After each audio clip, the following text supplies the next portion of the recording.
You're listening to the Hawgs Sports Network Daily Podcast. Now, here's your host, Matt Jones. And happy Wednesday morning to you. Appreciate you being here with us. We got a full show lined up today. Matt Brown from the Extra Points newsletter is going to be with us. Looking forward to talking to him about just some bigger policy matters, if you will, in college sports. He does a great job with his newsletter. We're also going to get in a little bit to the Saracen Oaklawn debate that has certainly kind of taken the state by storm the last couple of days. And Bobby Petrino, the Arkansas offensive coordinator, spoke to reporters yesterday for the only time during the preseason camp. We'll have Ethan Westerman in to talk about some of the takeaways from listening to Bobby Petrino. But first, we're going to go to Matt Brown. As I mentioned, Matt runs the Extra Points newsletter.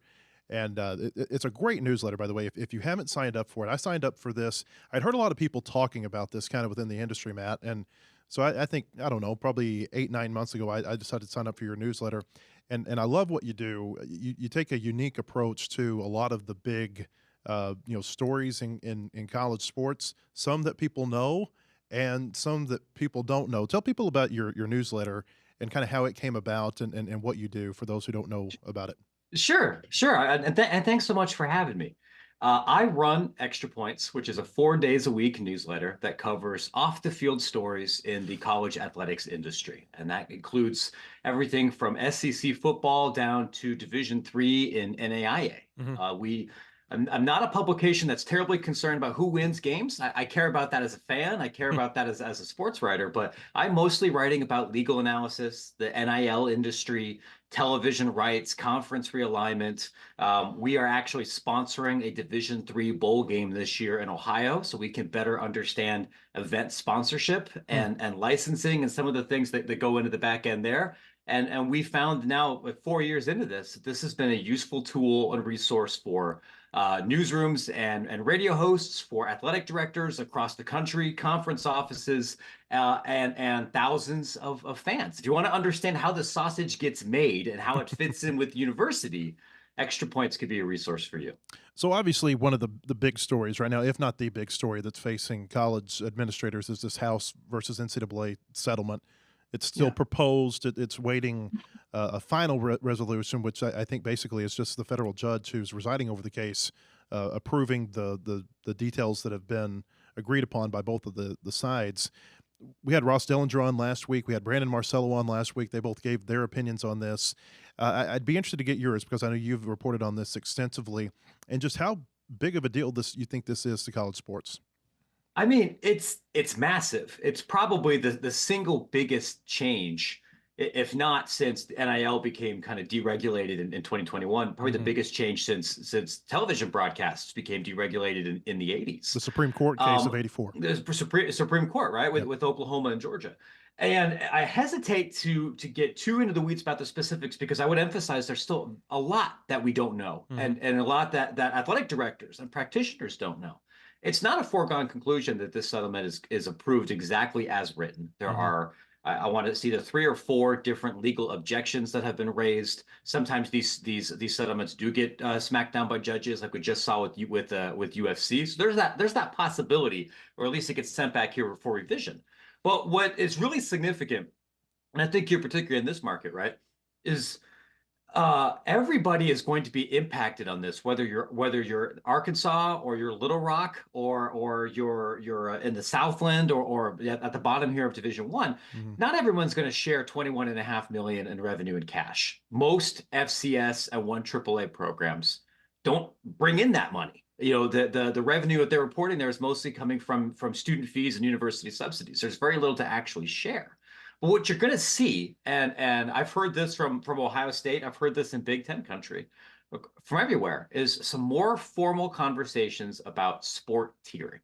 Because the difficult truth is it's going to be very hard for anybody, including in the SEC, to fully fund everything at the level that's necessary to be nationally competitive. And so what schools and conferences are going to have to sit down there and decide is, okay, if we're going to fully fund baseball, if we're going to go all in on 35, 36 baseball scholarships, where are we going to take something away? It doesn't necessarily mean drop a sport, but it might mean, hey, we're going to drop to 6 track scholarships. We're going to get rid of your Dobo. We're going to get rid of your operations staff, or we're going to cut some salaries somewhere else. to make this work. And like the way I hear about it in the low major world is you're going to see some schools north of the Mason-Dixon line, I think, take a real step back in college baseball when they recognize they really weren't being very competitive now, and it's going to be even harder when their starter could get a full ride somewhere to be a setup man or a middle reliever. But they might decide to go all in on hockey or lacrosse or somewhere else. And what that looks like in Arkansas and throughout this state, whether that's wrestling, whether that's track or somewhere else, I think that's going to be an interesting conversation to have. You know, one of the things when we had the COVID shutdown in 2020, there was a huge financial crisis for colleges. Sure. And one of the things we saw was that some schools, a lot of schools, especially small schools, dropped sports. You didn't see it so much at the power level. I think there were a handful of Big Ten teams that dropped, 3 to 4 teams a piece. There were schools in the power conferences who dropped sports, and then they brought them back. Stanford did that. I think Clemson did that with a couple of sports. How do you think? Do you think that this is going to cause maybe more widespread sport droppage in terms of the power conferences? I don't think it's going to cause that many droppages of sports unless those were things that schools were trying to do otherwise. And the way that it's been explained to me from many ADs is, one, you don't typically save that much money by ditching the rowing team or the fencing team. These are not places that have high operational budgets.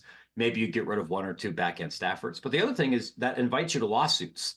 And the dirty little secret is that most schools are not completely compliant with Title IX anyway. The federal government doesn't come in to do the audit unless somebody sues or draws attention to it. A great way to get suits sniffing around is to get rid of one of your teams and have somebody sue. So it's much easier to just say, we'll keep all the teams, but we're going to dramatically decrease scholarships and spending and back-end support. And that, I think you will see. You don't see it as much for some of the smaller schools, because the dirty little secret there too is that many really small institutions in Division I have wide sport offerings to make money on tuition, not because the sports themselves make any money. Like, nobody cares if they sell a single baseball ticket, but if you got a roster of 36 guys and only 8 of them are on scholarship, everybody else is paying tuition. And if you're one of these schools, particularly in my neck of the woods up here in the Great Lakes, where enrollment has plummeted because everybody's moving to the Sun Belt, then you might have a swim team, and that might be a profit center, even though nobody buys a single ticket. So this settlement doesn't necessarily change that paradigm. Employment status would. But I think you will see some very significant reallocation of scholarships and staff spending, even if sports sponsorship stays similar. Arkansas's athletics director, Hunter Yurachek, spoke to the UA trustees yesterday about the coming House settlement. And he said basically, we're going to have to find levers to dramatically increase revenues and decrease expenses. I wonder, there's been a lot of talk about something is coming down the pike. A lot of people believe that maybe athletes or the students, the athletes were going to become employees of the universities. That's not happening as of right now. I think that there's probably still some concern about whether or not that could happen down the line. I'm sure there is. But how ready do you think large athletic departments were for this extra $20 million to $30 million that they're going to have to pay in revenue sharing? Yeah, it's definitely going to be a struggle and a challenge for many institutions at the Power 5, Power 4 level. I don't think it's an insurmountable one, right? Part of what we're already seeing is a willingness at this level for schools to sell things that maybe they wouldn't have wanted to do 5 or 10 years ago. NCAA recently allowed universities to pursue on-field sponsors, for example. You already could have this for bowl games. Tennessee just announced one. Florida International has one with South Florida Kia. I was just at Northwestern yesterday. They have their medical center who's paid money to be their on-field sponsor. And I would expect that to be pretty standard. If it doesn't happen this year, it's not because somebody has an ideological reticence to it. It's because they couldn't find the right partner for the right amount of money. Because you want it to be someone that elevates rather than diminishes your brand. So that's going to be money. We might move into a world where we have patches, brand patches on uniforms. Right? Maybe we'll have a little Tyson's in the corner of a Hawgs jersey at some point. Maybe not next year, but that's not impossible. And naming rights to things that wouldn't have been sold before either. The other kind of challenging thing about writing about this industry is because on one hand, college sports very much is a big business. There's a whole industrial complex of agents and software providers and travel agencies and marketing firms that make a lot of money and provide a lot of services. But it's also not a business in the sense that you're necessarily concerned about the bottom line. Like, you don't have to be profitable. These are nonprofit entities. They don't do their accounting like they're profitable. And that's part of why you've seen an explosion in spending in coaching salaries and supporting staff salaries and many facility projects. And what we're going to see moving forward is that calculus changing significantly. Stuff, we already saw this in the NIL era, even before the House settlement, but stuff that would have been built 5 or 10 years ago is not going to be built now. Right. The idea of SEC football teams having nicer facilities than most NFL teams is not going to be the standard forever, or baseball programs having stuff that the majors don't have. That's not going to be the case. I don't think that that's a bad thing necessarily, but if you really slow down that cost curve and you begin to take your sponsorship and your ticket sales efforts seriously, like the pros do, you can find a lot of nickels and dimes in the couch cushions. For Little Rock, for Arkansas State, that's going to be more challenging. And I read about this a lot. You might have to be creative and take some risks, and risk being embarrassed to find those quarters. But for Georgia and Arkansas, that money's there. Yeah, and we've heard Arkansas's leadership talk about this. They've got a $20 million expansion to the soccer stadium in the works, a $20 million expansion to the softball stadium. And whereas maybe 5 years ago you just take on a loan to pay for that, now I think what they're wanting is they want that cash to pay for it up front. Even Bud Walton Arena, there's talk about expanding Arkansas's basketball arena or completely overhauling it. I think maybe some of that talk is slowed down. Not to say that it won't happen, but I think that maybe you go back and you re-examine how you get that built relative to how you did it 5 or 10 years ago. That's exactly right. And what we've heard from talking to people in the construction industry about this is that a lot of the projects that are happening now are ones that are explicitly oriented to be revenue positive. So to use the Bud Walton Arena as an example, hypothetically speaking, it's one thing to go borrow money and sell a bond and hit up your elite donors to add more seating or to do something else, but to renovate and maybe get rid of seating, but add luxury seating or more corporate sponsorship capabilities or other things where maybe you don't have quite as many seats, but the seats that you sell are at 5x markup. That kind of thing still happens. We're actually seeing this a lot right now in college baseball. As the kind of places that can actually get 1,000 fans in the building realize, okay, if we put bar counters here and we have a separate tap here and we build up the experience, we can make that money back faster rather than just trying to sell tickets and get bodies and seats. Wanted to talk about stadium naming rights. You wrote something recently on the FIU stadium being renamed. Is it Pitbull Stadium? Is that right? Pitbull Stadium. For the rapper. It's interesting because Arkansas is also looking for stadium naming rights right now. The Donald W. Reynolds Foundation, their naming rights expired at Arkansas June 30th. Hunter Yurachek said within the last year that they're not going to necessarily have someone ready by the time the rights expired, and they did not. But it's something that's being shopped around. I wonder how valuable you think a college sports naming right is right now, a college stadium naming right, especially for football. Do you think it's more valuable than it's ever been? I actually don't. And Okay. and the crazy thing about this is it depends enormously on what the stadium is and also what kind of brand it is. We've written stories about this that typically the commercial value of naming rights actually decreases the more the longer some other brand had that thing, right? If we renamed Wrigley Field tomorrow, I'm sure that would go for $1 gajillion, but you and I would still call it Wrigley Field. Yeah, it's going to be Heinz Field for the Steelers in my mind for the next 20 years, regardless of whatever it is they're actually calling it right now. So whoever buys naming rights for something that's known as another name for a while has to price that in. What universities are looking for from our conversations is that you can try to sell it and get the highest cash possible, or you can try to find a deal with a brand that can activate in a couple of different ways. So like using Florida International, for example, Pitbull is actually really attractive because FIU is a Hispanic serving institution. Almost all of their students come from Florida. Most of them are Latino. Most of them are within 50 miles of Miami-Dade County, and they serve a lot of less traditional students. And who's somebody who can help increase the university's brand exposure and recognition among that audience? It's Pitbull, right? And here's somebody that say, I'm going to put your university in my music videos. I'm going to sign your athletes to NIL deals. I'm going to write an anthem for your stadium, and we're going to do all these other things. So I think if you're Arkansas, you look at, okay, I need a bag of money, but who's somebody that can also potentially drive financial or promotional value in other ways? Who's somebody that could provide something meaningful for my athletes or my students in general? And how do we have the potential to make this deal even more valuable? So that might be somebody, a huge Arkansas brand, right? Like, I don't know, like what Dillard's or Tyson or something else, or it might be maybe a smaller brand that's more tied to the athletics industry or can give something to the university itself. Like a really common partnership now is with credit unions. And then that credit union opens up a credit union in the student union, and they provide financial services for the entire university and student body, and that's value in different ways. I found it interesting you said that EA Sports was made aware of what was going to happen with FIU Stadium and that there could be an update to the name even before the 26th release of the game. That's right. What people at EA have told me is that they have a mechanism to drop updates during the season pretty regularly, more than once a month.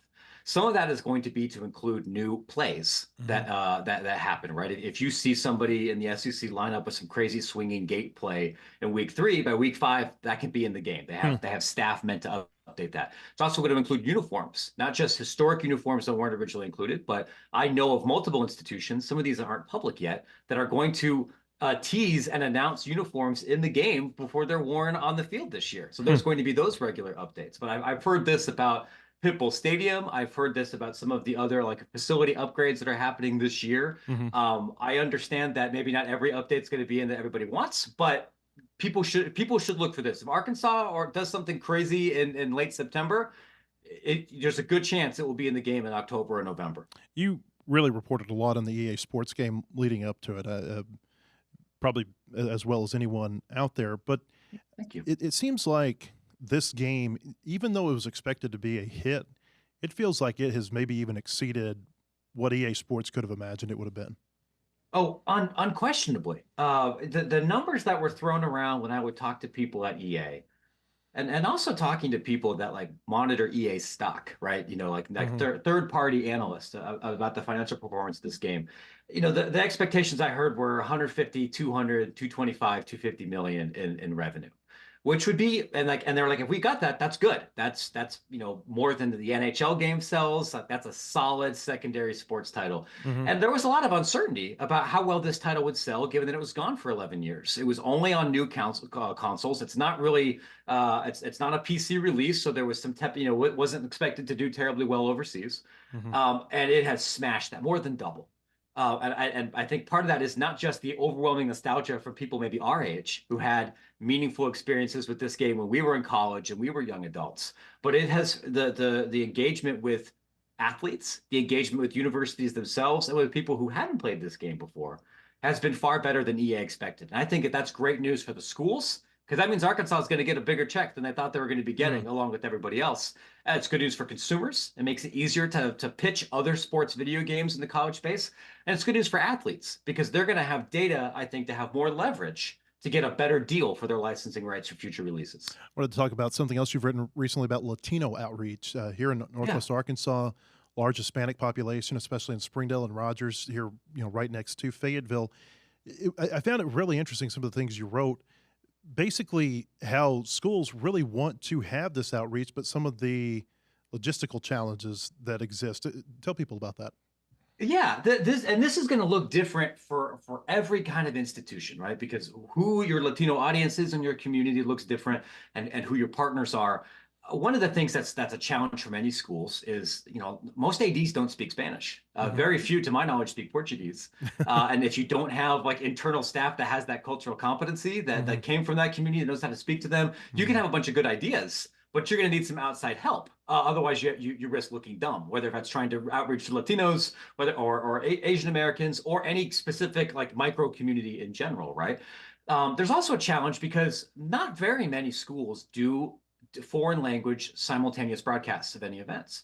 And part of that is because they might not own their own multimedia rights. And so you have to get not just potentially ESPN or the SEC network on board, but you might need Learfield or JMI or Playfly or anybody else who owns your radio rights to either sign off on that. And sometimes that doesn't work financially or even logistically. So people have had to get creative. There's also, I have some sympathy to this if I was talking to Hunter about it. Is right. Hunters, the Eurocheck's got to make money now. They have to sell sponsorships, they have to sell tickets, they have to get revenue because they got to pay these football and basketball players tomorrow, essentially. And a dedicated outreach program to folks in Rogers might not really blossom for 3 or 4 years. And so it's always a challenge. Like, can I dedicate money and time and resources to plant seeds that might not grow immediately when I have an urgent need now? And that's kind of the push and pull. But making that kind of outreach is something that I think would not just benefit Arkansas athletics, but benefit the University of Arkansas system, because many of those folks right there are going to be future students. They're going to be future professors, not just future ticket buyers. And if they're not, their kids might be. And just like I think this university wants to be for the entire state, not just Northwest Arkansas and Walmart transplants and a couple of other people. That's what you have to do. Everybody likes football. Everybody likes basketball. Sometimes they just need an invitation. 16, 17 years ago, Arkansas had a Spanish-speaking radio broadcast for their football games. It went away. I don't know why, but you also wrote about how schools are dealing with the Spanish language radio broadcasts. Yeah, I think one of the really fun things, right, is UTRGV, the Texas Rio Grande, it's literally right on the border. They had a little bit of challenges figuring this out, but they were close enough to Mexico. They're like, shoot, we'll just do it from a Mexican tower. We'll bring their truck over there and we'll get on linear Mexican television. We'll be on like northern Mexico's ABC. Wow. And they'll do the pregame show and everything, and we'll do baseball games there.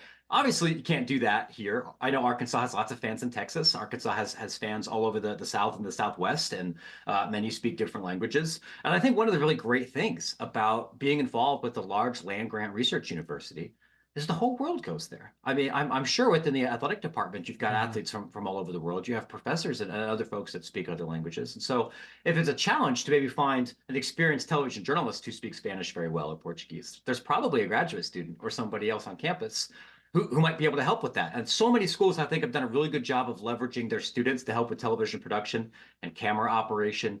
I'm hoping that maybe with some very gentle cyberbullying, I said that with love, right? Or nudging some of the third-party companies to say, this is worth the investment. That might be something that Arkansas or other schools in this area could potentially do. Matt, we're going to have to leave it there. I got a whole list of questions I could keep talking about with you here for a couple hours. Maybe I've given you an idea, hopefully today, for a future Extra Points newsletter. What we're about to talk about, this Oaklawn Saracen Casino dispute and how electronic gaming is going to fund NIL collectives in some states. I think that's right in your wheelhouse, something that certainly could be explored a little bit more. But hopefully we can have you on again in the future. Yeah, that would be wonderful. Yeah, that's something I plan to dig around a little bit more. It's been a pleasure. Thanks so much for having me. Matt Brown of the Extra Points newsletter. You can find him at extrapointsmb.com. When we come back, Ethan Westerman's going to join me. We'll talk about this Oaklawn Saracen deal. We'll also talk about Bobby Petrino and what he had to say about Arkansas's football camp. But first, a word from Kendall King. At Kendall King, we're proud of over 4 decades of design. We're continuing the legacy of great creative design by combining our brands of Kendall King, Soapbox, and Shopcart. Together, these brands represent a new focus in marketing design with individual attention to specific areas. Through our design expertise supported by a team of talented professionals, we showcase our best. We are Kendall King, we are Soapbox, we are Shopcart, we are design.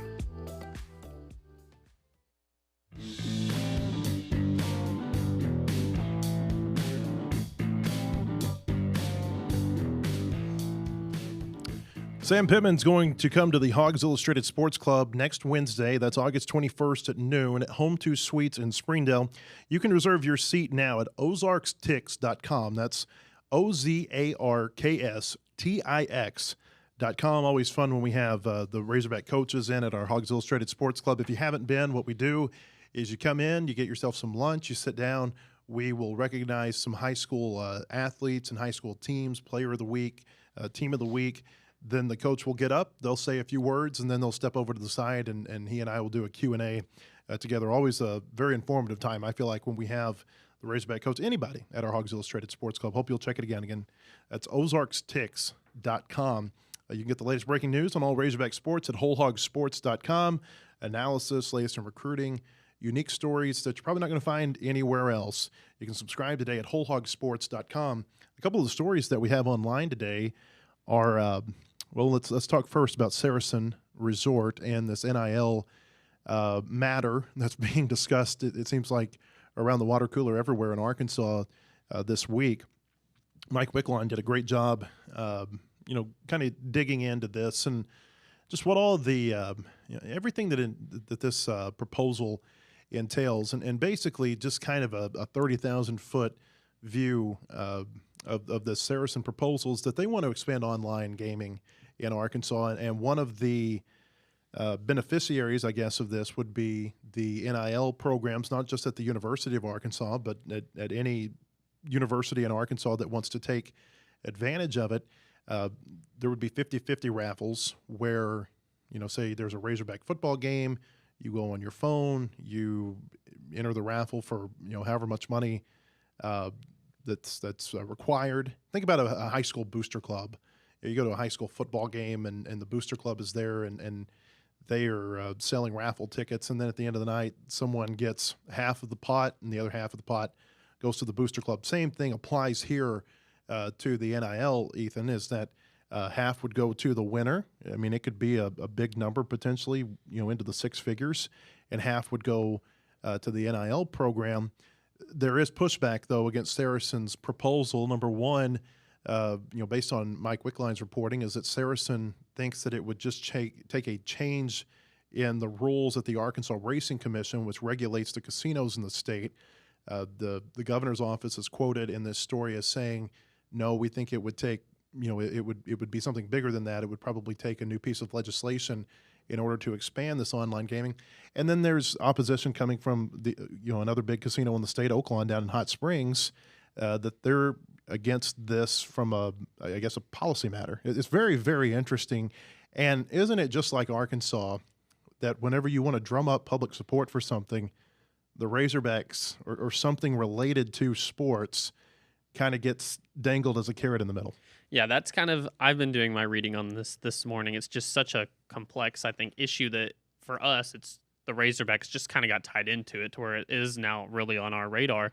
And that's honestly kind of what it seems like to me is happening from the legislative standpoint too, is the moment you throw the Razorbacks in there, yep, then people kind of get put in a pickle, because if you're against this policy change, then are you against supporting the university and its athletes and its NIL program? But then there's also some of them that probably have some sort of affiliation with Oaklawn and Hot Springs, where if they go and support this, there's going to kind of be some conflicts of interest in there, is what it seems like to me from what I've read. But yeah, the Razorbacks and the NIL program seem to me, from what I've read, just to kind of be almost that pawn in the middle, just to kind of make the ball really get rolling on this. From what I can tell, and again, this is just based on the reporting that I've read, it appears that Saracen, going back, probably about 5 or 6 months, was pushing for this proposal, this rule change, and that at some point in that discussion, they got linked up with one of the NIL collectives, assuming Arkansas's, to potentially add this 50-50 raffle. Now, the 50-50 raffles, we mentioned high school booster clubs. You also see this at the pro sport level. I know the Dallas Cowboys do this. I was talking to Blake Sutton, who runs our board in the back. He said he was at a Kansas City Royals game recently. They've got it there. The Kansas City Chiefs do this. The Edmonton Oilers are a team that I've seen some of the leadership at Saracen mention as being an organization that does this quite well and on a successful level. But basically, again, 50% goes to the winner, 50% goes to the winner's chosen charity, and the chosen charity in this case would be the NIL of whatever school you're supporting. It's I've kind of lost my train of thought here, but basically, I guess where I was going with that was that this started maybe as a bigger proposal, something that I saw referred to in Mike's story as iGaming. And it's almost like, this is something that's kind of come along late in the process as part of a bigger proposal. Yeah, for sure. And what's interesting to me about all this as well is kind of just in the middle of this public discourse and et cetera, that Oaklawn had this big donation that they gave the $500,000. That just kind of is almost feels like to me just a really good PR stunt. Obviously Arkansas likes it. They just got a big donation. It was enough to get Sam Pittman to tweet. And it got Sam Pittman tweeted. When was the last time that happened? Exactly. And And it was a Sam Pittman tweet. If you read that, that was his fingers that typed that. It was not. I don't feel like that went through any sort of PR person. I mean, I think that was a Sam Pittman tweet. Straight from the heart. Yeah, it felt straight from the heart. But then when you see the potential that this Saracen 50/50 has, that donation by Oakland could pale in comparison to how much money that Saracen and this 50/50 raffle could generate. So it's almost, it feels to me like two big, powerful casinos just kind of doing their own, right now, PR stunts to why what policy they want is going to be best for fans. These are companies that print their own money. I read in the Democrat Gazette back in December that in 2023, the casinos in Arkansas, Oaklawn, Saracen, also Southland, and West Memphis, almost $700 million. It's amazing the type of money that's flowing through there that could potentially help NIL. The question I have, though, is, and this kind of goes back to what we talked about with the House settlement, and so much is still unknown about what are the collectives going to look like in 1 year. I think one of the big deals in this House settlement is that they want to rein in these NIL collectives. We talked about this last week with a couple of our guests, that there's going to be a clearinghouse that is established to review any NIL deal of over $600 to make sure that it's a legitimate NIL deal, not a pay for play, and that some of the NIL money is going to, that any type of NIL money could potentially count against what a player could get in revenue sharing. And so there's a lot of questions still to answer, I think, as it relates to NIL and what NIL is going to look like long term, at least from a collective standpoint. There's a lot of thought that the collectives might come under the university umbrella, that the university will be the one that helps facilitate the name, image, and likeness deals, and probably bring NIL more in line with what it was intended to be, which was not a backdoor pay-for-play. It was intended to be, hey, you are the quarterback, you're notable, we're the car dealership, we want you to talk about our Chevys. Yeah. You know what I mean? And so I think there's a lot of questions that still have to get answered on the NIL side. And there's also some thought as it relates to NIL and this House settlement. Does the House settlement supersede the patchwork of state laws that oversee NIL right now? And that is a very intriguing conversation to have too.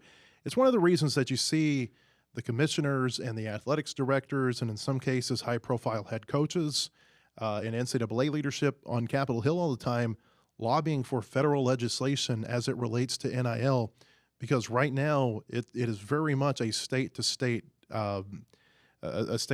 matter.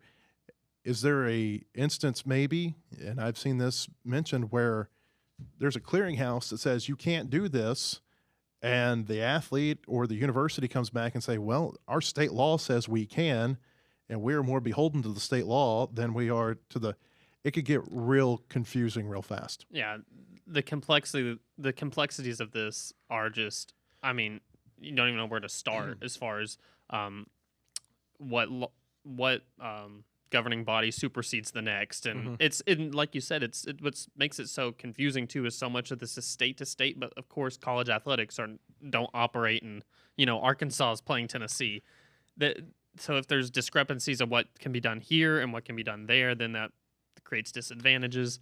It just gets really confusing. The big thing that I think is going to come out of this House settlement is that there's not going to be a level playing field. You heard Matt talk about this a little bit earlier, that schools are going to prioritize which sports that they want to be good at.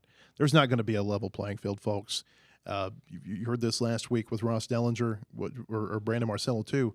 Probably what's going to happen is, a baseball team here says we can give 34 scholarships, and a baseball team that's in the same conference says, well, we can only do 25. Or maybe we can give 105 football scholarships, but we can only give 85. It's going to be very, very interesting to see how all of this works moving forward. There's a couple of stories at wholehogsports.com today, though, that I hope you will look at. Like I mentioned, Mike Wickline's story on Saracen and all of the complexities. We just kind of scratched the surface as it relates to NIL. It's a very detailed story that I hope you'll take a look at. And then Ryan Anderson wrote on Hunter Yurichek's address to the University of Arkansas Board of Trustees at their retreat yesterday at Pettigene Mountain down in Morrilton. Some interesting comments that Yurichek made just in terms of how the university and the athletics department is preparing for this House settlement that's going to bring probably anywhere between $20 and $30 million in new expenses for the department beginning as soon as this is approved, which some people think could be as early as next fall.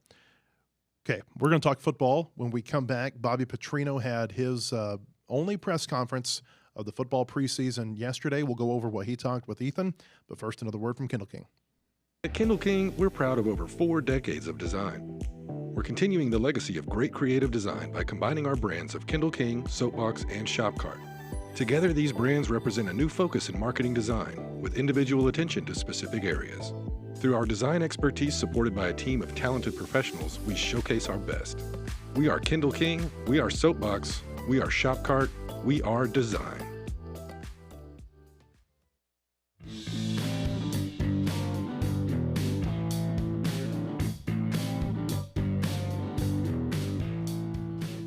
Serving its community since 1971, Bentonville Glass is committed, professional, and versatile. If you're looking for a quality leader in Northwest Arkansas or looking for skilled craftsmanship, look no further than Bentonville Glass. For all your glass market needs with the highest quality products, you can find them in Bentonville at 507 South Main or online at bentonvilleglass.com. And we appreciate Bentonville Glass for their support of our podcast. All right, Bobby Petrino spoke yesterday at the football stadium following practice. It's still very surreal to me to walk into a press conference and see Bobby Petrino sitting there. Yeah, for sure. And it was weird in the spring having him come in and speak to us because he was just kind of, I think the word that got stuck on him was mellow in practice.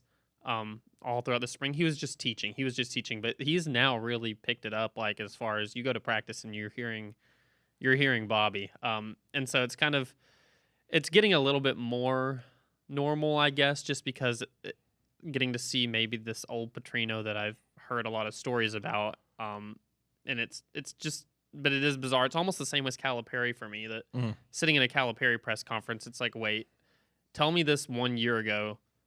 Like if you had said, I was thinking about it yesterday, these stories that we wrote about Bobby Petrino, had they gone on our site 1 year ago, people would have just thought it was like total parody. Well, and I've talked to people about this before. A lot of times when you're in the heat of the moment writing about, hey, Bobby Petrino's coming back to Arkansas, or John Calipari is coming to Arkansas, or they're getting ready to pay athletes $21.5 million per year, you're in the moment, and in that moment, it doesn't really register with you just the power and, the gravity of what you're writing, and you kind of have to step back a little bit later. It probably took 2 months whenever I stepped back, and I was like, John Calipari is really at Arkansas. Yeah. And, these and Petrino, I think it's probably kind of the same thing. Again, we're 9 months removed from him being hired as the offensive coordinator, and you still kind of step back when you go in the room. It's like, wow, this is really hard to believe that he's here. Let's go over some of the things that he talked about. Obviously, he talked a lot about quarterbacks, and Taylon Green was a big topic of discussion. I asked him a couple of questions about Taylon, about, what are some of the things they've worked on. And one of the really interesting comments that I thought he gave yesterday was whenever I asked him about Taylon Green's completion percentage. There's been a lot said about that, and just the way he played last year at Boise State. It was not a great season for him. It wasn't a bad season. It was just kind of an okay season. He came right after a great freshman All-America in 2022. It was a letdown year for the potential that sophomore slump. Freshman. Yep. And I think you see that a lot of times. It doesn't matter what sport you are. If you have a really good breakout year, I think the coaches spend the offseason figuring out how do we stop that guy next year.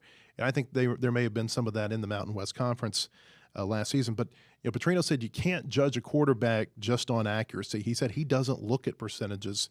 He looks at just the intangibles, the intelligence of a quarterback. And I thought it was a very interesting insight into how he analyzes quarterbacks that might or might not fit into his system. Yeah, it feels to me like with the Taylon Green or even the receivers he was talking about, he spent time kind of similar stuff with Isaiah Satania and Tyrone Broden, how last season didn't go probably how those two thought. It seems to me like Petrino looks at the player like, and he just sees like, this is what I think I can turn them into. It's less about what he's seen them, in past film or whatever do. Mm-hmm. It seems to me like he saw Taylon Green, the potential there, whatever he saw, I guess from athletic standpoint, from a leadership standpoint, et cetera. And he's like, I can turn a pretty good quarterback into a great one. That's the vibe that I get, that Petrino thinks that he can, get Taylor Green in his offense, and all of a sudden this guy's going to take off. But yeah, I think that there's a confidence about Taylor Green that Petrino has for sure. He said that Taylor Green, and we've heard Sam Pittman kind of allude to this too, came in and from day one he took leadership and command of the locker room, and he mentioned that Fernando Carmona was in that same, that same vein. That the two of them just came in and they took over right away. And I feel like that's what you want to see from your quarterback. I feel like the best teams are the teams that have a quarterback who's a very strong leader. So how does that equate to wins and losses? I don't know. But I think it is a good sign for the team that the quarterback has come in, and not just that he wanted to be a leader, but I think that the teammates accepted that leadership right away too. Yeah, I was hearing, so, of course, going into spring, whenever there was Jacoby Criswell here, who was last year's backup, and Taylor Green's the newcomer, you got Malachi Singleton in there, almost out of just standard, without any of these guys ever being the starter at Arkansas, Sam Pittman said going into the spring practice, like, hey, we have a quarterback competition. Basically, it's almost like you just got to give the guys a chance. But anybody that was around or just kind of heard it just seemed like if Taylor Green doesn't win this job, what happened? Because from teammates, from coaches, etc., it just seemed like he won their respect pretty quick. Just the way that he came in and he kind of was the quarterback, if that makes sense. Like, he came in and didn't make it really a question. And I think you want that. You want a guy on your team that's at quarterback going to be that guy that kind of walks in the room and immediately lets you know, like, that it's kind of their team. A couple more things that I've written down here that I thought was kind of interesting that Petrino had to say about Taylor Green. He said that he and his receivers wanted to go throw so much that they asked them, basically, don't go do this on the weekends. And, basically there was a little bit of a compromise that they still wanted to throw together on the weekends, and so they took Saturdays off and they threw on Sunday. I thought that was just kind of an interesting nugget. And I really thought it was interesting when he was asked about just Green and his mindset, and he gave an anecdote. He said that Green wanted to run a play, the first thing in practice, a play that he's really been struggling with, and he said he thought that showed something about the quarterback. Yeah, and Bobby said this pretty adamantly, that he wants his quarterbacks right now not being concerned. He wants them going for the hard plays or what's difficult for them. He said, I forget exactly how he said it, but basically, like, this is the time to be a little bit ambitious and try and make those plays.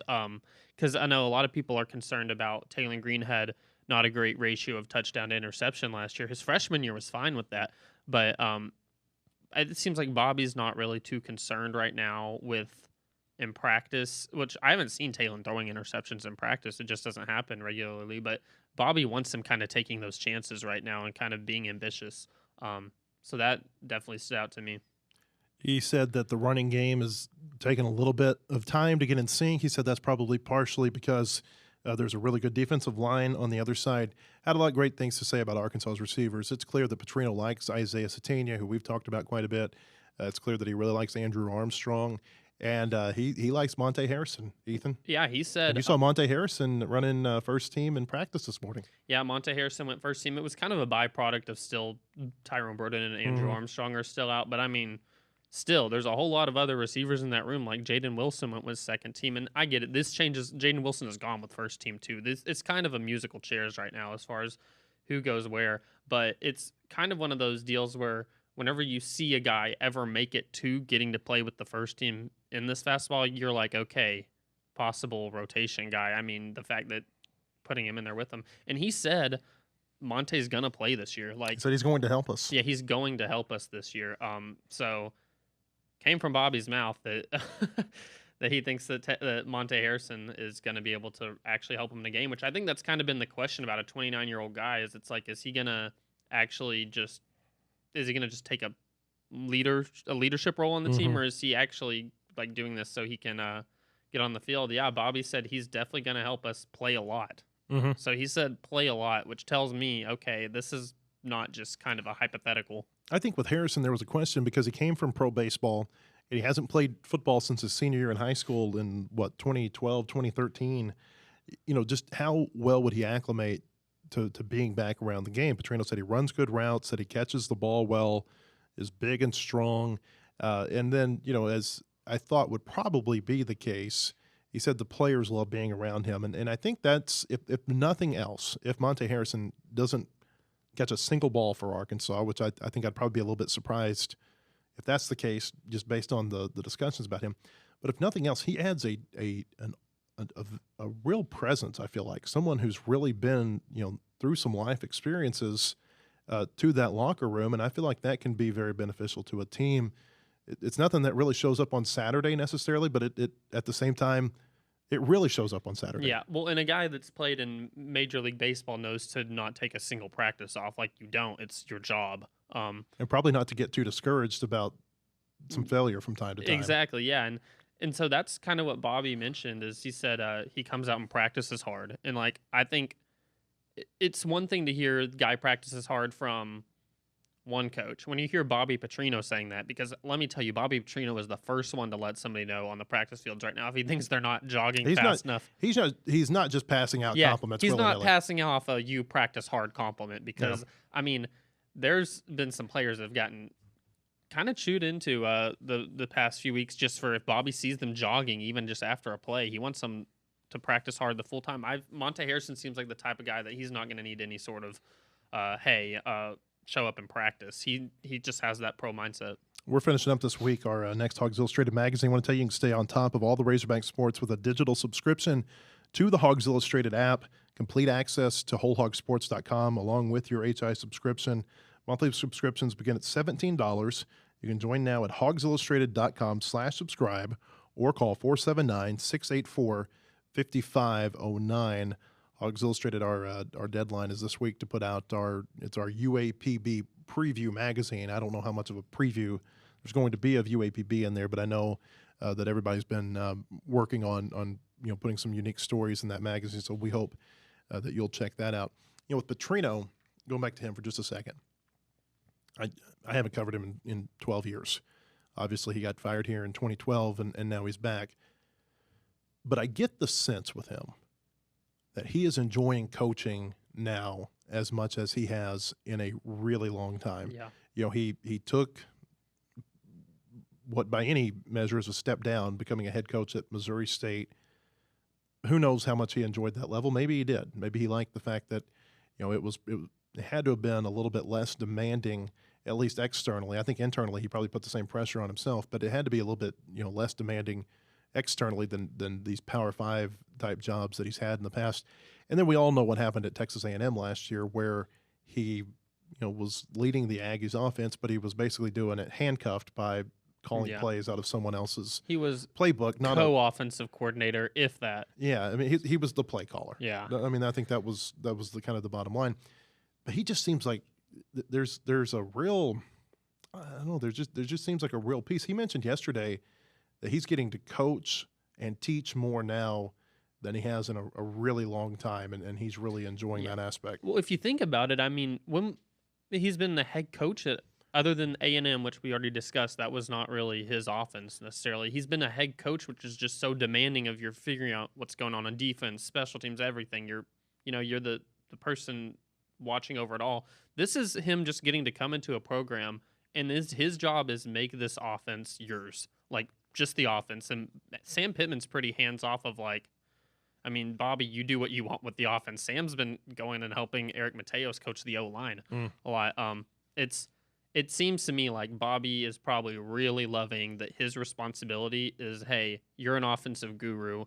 Your only responsibility with this team is get this offense good. I mean, he doesn't even – it's funny. He remembers the numbers for a lot of the guys on the defense, but you don't ask Bobby Petrino about specific Arkansas defenders with names, because he's like, I'm so focused on my offense right now that I'm just looking – it's more like – it's almost like going into an opponent game week of this is the defense I'm seeing right now. How do we go at this? It seems to me like he is so laser focused on this offense right now and enjoying that nothing else matters. I've talked to a lot of assistant coaches, not just in football, but just throughout all different sports over the years.